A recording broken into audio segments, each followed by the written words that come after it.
Hello guys, कैसे हैं आप सभी लोग। स्वागत है आपका लेवल अप एरर के एपिसोड नंबर 232 में। चलिए अपने एपिसोड को स्टार्ट करते हैं। एपिसोड की स्टार्टिंग में हमें गॉड राउंड की फ्लेम को दिखाया जाता है, जिससे वो उसी हथियार को बना रहे रहते हैं। ये एक्चुअली में गॉडेसेस की फायर है जो कि गॉड राउंड को दी गई थी, जिससे वो पूरी दुनिया को बचा सके। अगर कोई खतरा आता है तो उसको प्रोटेक्ट कर सके, हर चीज़ों को बचा सके। अब यहाँ पे जो डुआफ है वो यहाँ पे उसी फ्लेम का यूज करते हुए उस बड़ी सी तलवार को बना रहे हैं। इस फायर के साथ तो वर्ल्ड ट्री को भी कंज्यूम किया जा सकता है। वर्ल्ड ट्री भी कुछ भी नहीं है। ये जो फायर है, फ्लेम है, बहुत ज्यादा पावरफुल है। दिखाते हुए बहुत बड़ी सी तलवार होती है जो कि उसी फ्लेम के साथ यहाँ पे कंडेंस हो रही होती है, बन रही रहती है। अब जो बारी होती है वो हमारे मेन डुआफ किंग की होती है, जो कि यहाँ पे इसको बनाने वाला होता है। कुछ लोग रेल के ऊपर और डुआफ के वो फ्लेम के वो जो बनी तलवार रहती है उसको लेके आता है, जबकि डुआफ किंग को वो हथौड़ा दिया जाता है और जिससे वो उसको ठोक ठोक के उसको शेप में लाएगा। एक ऐसी रॉयल स्वॉर्ड है जिसको डुआफ किंग के सिस्टर भी कंप्लीट नहीं कर पाए थे, पर आज डुआफ किंग इसको कंप्लीट करके रहेगा और इस मतलब पावरफुल सी तलवार को बनाएगा। ये लोग जो होते हैं ये आयरन चेम्बर के अंदर इस स्वॉर्ड को यहाँ पे शेप दे रहे होते हैं। तो डुआफ किंग कह रहा होता है, देखो ये आयरन चेम्बर है, मैं चाहता हूँ जब तक मैं इस जगह से बाहर नहीं निकलूँ तो कोई भी अंदर नहीं आना चाहिए। समझे मेरी बात को। तो सभी लोग कहते हैं हाँ मैं समझ गया। और जो डुआफ किंग होता है वो यहाँ पे जिस हथौड़े से उसको मार मार के शेप दे रहा होता है वो उनके एंसेस्टर का हैमर होता है, जो कि बहुत ज्यादा स्ट्रांग होता है शेप के लिए। डुआफ किंग चिल्लाते हुए कह रहा रहता है कि ठीक है अब मैं इसको शेप देने वाला हूँ, और इसके साथ उसे बहुत ज्यादा जोर जोर से पटकने लगता है और इसी के साथ सीन शिफ्ट होता है और हमें दिखाया जाता है एरिक को वहाँ पे एक आइटम मिलता है, आर्टिफैक्ट मिलता है बोल सकते हो। वो एक तरह के बेल्ट ऑफ 4 पावर होता है। एरिक का लेवल यहाँ पे 180 से नीचे है, इस वजह से वो इस आर्टिफैक्ट का यूज नहीं कर सकते, इस पर रिस्ट्रिक्शन होती है। जबकि एरिक कहता है सॉरी मैं इसको यूज नहीं कर सकता, इस पर रिस्ट्रिक्शन लगी हुई है। जब तक कोई 180 वाला इसको यूज नहीं करता जब तक ये चलेगा नहीं। हुलियान भी कहती है हमें पता है कि तुम्हें इसका यूज करना भी ठीक से नहीं आता, तुम गलत ही इसका यूज कर दोगे। और मैटर ये नहीं, मैटर ये है कि ये जो आर्टिफैक्ट है ये डंजन का आर्टिफैक्ट है, बोल सकते हो डंजन का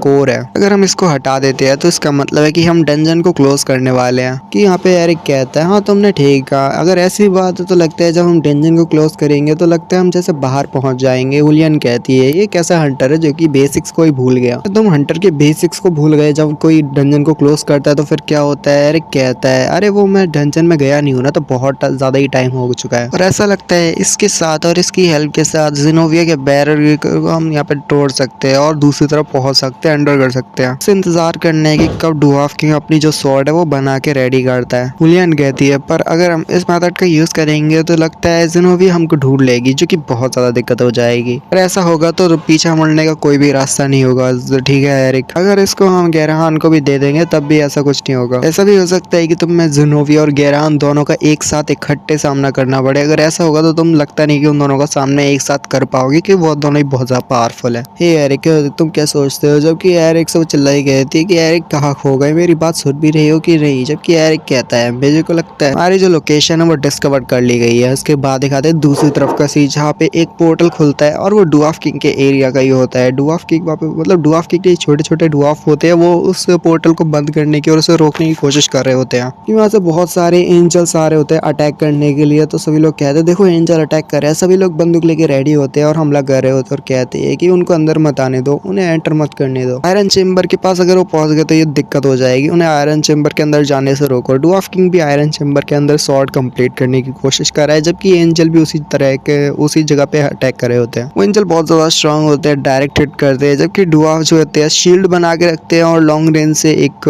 फायर शूट कर रहे होते हैं। एक डुआफ कह रहा होता है कि चलो जल्दी वो वेल्टारियन वॉरियर को जल्दी यहाँ पे बुला के लाओ, वो हमारी हेल्प कर सकता है, वो पावरफुल है। जबकि दिखाते हैं वो एक एंजल होता है, वो उसकी शील्ड को दोनों से तरफ से तोड़ देता है। नीचे से 2 हाथ निकलते हैं और उस ओलियन को जो होते हैं घूम के दोनों को पकड़ लेता है और तोड़ देता है। और ये एरिक रहता है। डुआफ कहता है हे वॉरियर आखिर तुम कहाँ से आ गए, तुम अंडरग्राउंड से कैसे निकले। जबकि एरिक कहता है ये सब छोड़ो, इन अपने गार्ड को यहाँ पे डाउन मत होने दो, ये सभी लोग बहुत सारे हैं। जबकि दिखाते हैं इसका जो बॉस होता है, इन सभी जो एंजल्स का बॉस होता है वो तो आ रहा होता है। और यहाँ पे जब वो एंट्री लेता है तो सभी एलियंस वहाँ पे डर के भागने लगते हैं। एरिक हंसते हुए कहता है ऐसा लगता है जैसे हम यहाँ पे बहुत ज्यादा जल्दी मिल रहे हैं, लगता है एक एशियंट वाले से फाइट करनी पड़ेगी। या फिर इसको कह सकते हैं कि ग्लैडियस यहाँ पे आया और ग्लैडियस के साथ फाइट करने मजा आएगा। ग्लैडियस यहाँ पे आते ही कहता है मुझे मतलब नहीं तुम्हारा नाम क्या है ह्यूमन, पर मैं यहाँ पे तुम्हें मार के रहूंगा। मुझे यहाँ पे दूसरा चांस नहीं मिलेगा तो इसी चांस के साथ मैं तुम्हारे ऊपर हमला करूंगा। और वो एरिक के बगल से बहुत ज्यादा तेजी के साथ आगे गुजरता है डुआफ के ऊपर हमला करने के लिए। एरिक उसके हाथ को पकड़ते हुए कहता है कि देखो तुम्हारा सामना मुझसे है तो मेरे साथ फाइट करो, उन डुआफ के ऊपर क्यों अपनी ताकत दिखा रहे हो, चलो यहाँ पे मेरे साथ फाइट करो। और एरिक भी जो होता है अपनी ऑरा को रिलीज करते हैं, दोनों रेडी होते फाइट करने के लिए। हुलियन भी चल रही होती है और कहती है कि इतनी लंबी सीढ़ी किसने बनाई, मेरे को बहुत ज़्यादा गुस्सा आ रही है, वो लोग ऊपर जाके फाइट करे। वो एरिक कमीना वो तो ऊपर चढ़ गया, जबकि मैं यहाँ पे सीढ़ी चढ़ के जा रही हूँ। तो मुझे ऊपर मिलते हो एरिक, तो मैं तुम्हें छोड़ने वाली नहीं हूँ। जबकि एरिक और